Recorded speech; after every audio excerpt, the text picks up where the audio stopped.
নমস্কার বন্ধুরা, মিতাস কিচেনে সবাইকে অনেক অনেক স্বাগত। আজকে আমি শেয়ার করব চালতার রেসিপি। আমরা বাজারঘাটে যেসব আচার কিনে খাই সেই টেস্টের আচার আজকে আমি বাড়িতে বানিয়েছি। তো কিভাবে বানাই সেটাই আপনাদের সাথে শেয়ার করব। আর খেতে ভীষণ টেস্টি হয় এরকমভাবে বানালে। চলুন তাহলে আমি শুরু করি।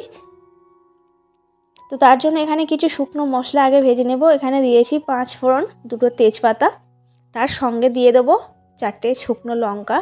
এগুলোকে শুকনো খোলায় একটু ভেজে নিতে হবে। তো মশলাটা ভেজে নেওয়া হয়ে গেছে, এবার নামিয়ে নিচ্ছি। এবার নিয়েছি একটা বড় সাইজের গোটা কাঁচা চালতা। তো চালতাটাকে এরকম পিস পিস করে কেটে পরিষ্কার করে ধুয়ে নিয়েছি। তো নেওয়ার পর এখানে প্রথমে চালতাটাকে ভালো করে সিদ্ধ করে নিতে হবে। তার জন্য দিয়ে দিচ্ছি পরিমাণ মতো জল। আর চালতা সিদ্ধ করতে কিন্তু একটু সময় লাগে, তো জলটা একটু বেশি পরিমাণে দিয়ে দিলাম। তো দিয়ে সামান্য একটু লবণ দিয়ে এটা ঢাকা দিয়ে রাখবো 10 মিনিট মতো। তো দেখতেই পাচ্ছেন চালতাটা খুব ভালোভাবে সিদ্ধ হয়ে গেছে। এই পর্যায়ে চালতাটাকে নামিয়ে নেব। তো চালতাগুলো ছেঁকে ছেঁকে নামিয়ে নিলাম। আর যে জলটা দিয়ে আমি সেদ্ধ করেছি সেই জলটা ফেলে দিইনি, যদি একটু লাগে তো সেই জলটাই আমি ব্যবহার করব।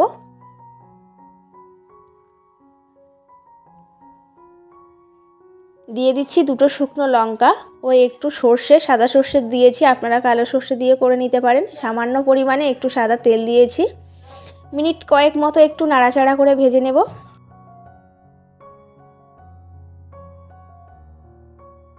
তো একটু ভেজে নেওয়া হয়ে গেছে। এই পর্যায়ে দিয়ে দিলাম চিনি।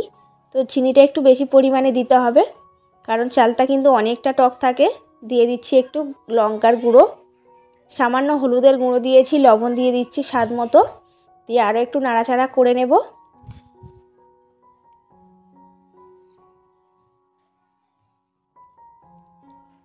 তো নাড়াচাড়া করতে করতে কিন্তু একটু রস চালতা থেকে বেরিয়ে গেছে, চিনিটা গলে। তো আরও একটু চিনি আমি দিয়ে ঢাকা দিয়ে রাখবো। আর দিয়ে দিচ্ছি ভাজা মশলা। তো ভাজা মশলাটা উপর থেকে দিয়ে দিলাম। সামান্য পরিমাণে জলও অ্যাড করেছিলাম, যে জলটা দিয়ে আমি চালতাটা সিদ্ধ করেছি সেই জলটাই দিয়েছি, যাতে চালতার আচারটা একটু মাখো মাখো মতো হয়, খেতে আরও বেশি ভালো লাগে। তো সব কিছু দিয়ে দেওয়ার পরে ঢাকা দিয়ে আরও কিছুক্ষণ রান্নাটা করে নেব। একদম মাখো মাখো হয়ে গেছে আর চালতার আচার একদম রেডি হয়ে গেছে খাওয়ার জন্য।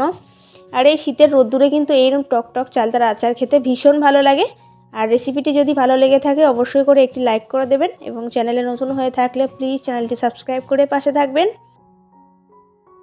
দেখা হচ্ছে পরে আরও একটা ভিডিওর সঙ্গে।